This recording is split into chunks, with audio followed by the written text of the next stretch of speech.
পহেলা বৈশাখ বাঙালির জীবনে শুধু নতুন বছরের শুরুই নয়, এদিন জীর্ণ পুরনোকে ছুঁড়ে ফেলে নতুনের আবাহন করে বাঙালি।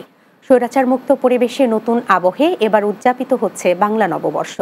বৈশাখের সকালে ঢাকা বিশ্ববিদ্যালয়ের চারুকলা অনুষদের সামনে থেকে বের হয় বর্ষবরণ আনন্দ শোভাযাত্রা। এতে শিক্ষক শিক্ষার্থীর পাশাপাশি অংশ নেন বিভিন্ন শ্রেণী পেশার মানুষ। এবারের শোভাযাত্রায় বিশেষ আয়োজন ছিল ফ্যাসিবাদের মুখাবয়ব। মঞ্জুর মোরাদের ক্যামেরায় বিস্তারিত জানাচ্ছেন হাসান মাহমুদ।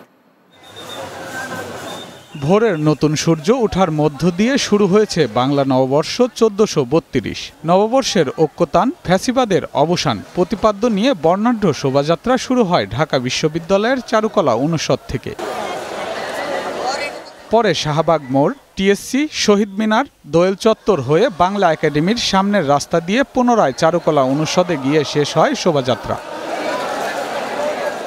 এবারের শোভাযাত্রায় অংশ নিয়েছে ২৮টি জাতিগোষ্ঠী, বিভিন্ন সরকারি বেসরকারি শিক্ষা প্রতিষ্ঠান, সামাজিক সাংস্কৃতিক সংগঠন সহ সর্বস্তরের মানুষ। সব মিলে দারুণ লাগছে, সব ধরনের জনগোষ্ঠী একত্রে সেলিব্রেট করছে।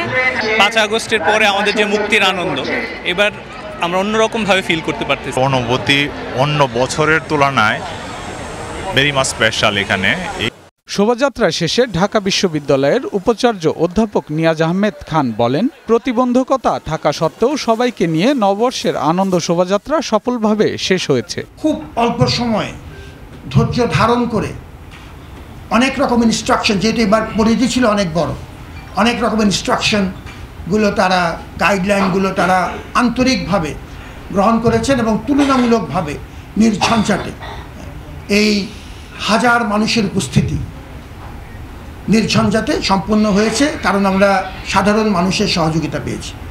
তিনি বলেন, বর্ষবরণ শোভাযাত্রাটি কোনো রকম বাধাবিঘ্ন ছাড়া সমাপ্ত হয়েছে। এটি শুধু ঢাকা বিশ্ববিদ্যালয়ের নয়, এ অর্জন পুরো জাতির। বাঙালির প্রাণের উৎসব পহেলা বৈশাখ। প্রতি বছর হাজার হাজার মানুষ বর্ষবরণ আনন্দ শোভাযাত্রায় অংশগ্রহণ করে, যা পরিণত হয় গণশোভাযাত্রায়। ভেদাভেদ ভুলে দেশকে করে ঐক্যবদ্ধ। নববর্ষের ঐক্যতান, ফ্যাসিবাদের অবসান, এই প্রতিপাদ্যকে সামনে রেখে এবারের শোভাযাত্রা অনেকটাই ব্যতিক্রমধর্মী। হাসান মাহমুদ, বাংলা টিভি, ঢাকা।